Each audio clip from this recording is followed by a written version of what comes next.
ஒரு 2 வாரத்துக்கு முன்னாடி தன்னோட போன் ஆன் பண்ணி ஒரு பொண்ணு கிட்ட நம்பர் கேட்டிருப்பாரு. இந்த சிம் ஆக்டிவ் ஆன டீடைல சைபர் கிரைம்ல கண்டுபிடிச்சிடுறாங்க. இந்த நியூஸ வில்லன் கிட்டே ஹீரோ சொல்றாரு.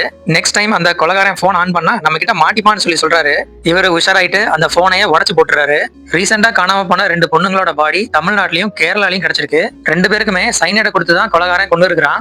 இறந்த பொண்ணுங்க கிட்ட இருந்து சில தடயங்கள் கிடைச்சிருக்கு. அதை செக் பண்ணி பாக்குறாரு. அதுல ஒரு காக்கி நூலும் சேஃப்டி பின்னும் கிடைச்சிருக்கு. இந்த சேஃப்டி பின் போலீஸ்காரங்க யூஸ் பண்ற நேம் பேட்ஜ்ல இருக்கிறது. கொலகாரன் தான் கொன்ன பொண்ணுங்க கிட்ட இருந்து எடுக்கிற சிம்ம வேற வேற போன்ல போட்டு யூஸ் பண்ணிருக்கான். அந்த போன் எல்லாமே எந்த ஷோரூம்ல இருந்து வாங்கியிருக்காங்கன்னு சைபர் டீம்ல இருந்து கண்டுபிடிச்சு சொல்றாங்க. அந்த கடைக்காரனை போலீஸ் விசாரிக்கிறாரு. அவன் சில வருடங்களுக்கு முன்னாடி போலீஸ் என்னோட கடைக்கு ரைடு வரும்போது அந்த போன் எல்லாம் எடுத்துட்டு போயிட்டதா சொல்றான். இதனால இவருக்கு அந்த கொலகாரன் ஒரு போலீஸா இருப்பானோன்னு டவுட் வருது. அந்த ஷோரூம்ல ரைடுக்கு போன போலீஸ்காரங்க டீடைல கேட்கிறாரு. மொத்தம் 3 போலீஸ் போயிருக்காங்க. அதுல இந்த கில்லரும் இருக்கிறாரு. ஒரு நாள் அந்த போன் ஆன் ஆகுது.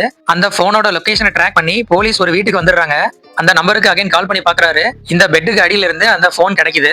இந்த வீட்டுல இருக்கிற ஆளும் போலீஸ் தான். அவர் பேரு மணி. இந்த இடத்துக்கு சைக்கோ கில்லரும் வந்துடுறாரு. இந்த மணியோட மேல் வீட்டுல தான் இவர் இருக்கிறாரு. இந்த மணி தான் அந்த சைக்கோ கில்லர்னு போலீஸ்காரர் இவர்கிட்டயே சொல்றாரு.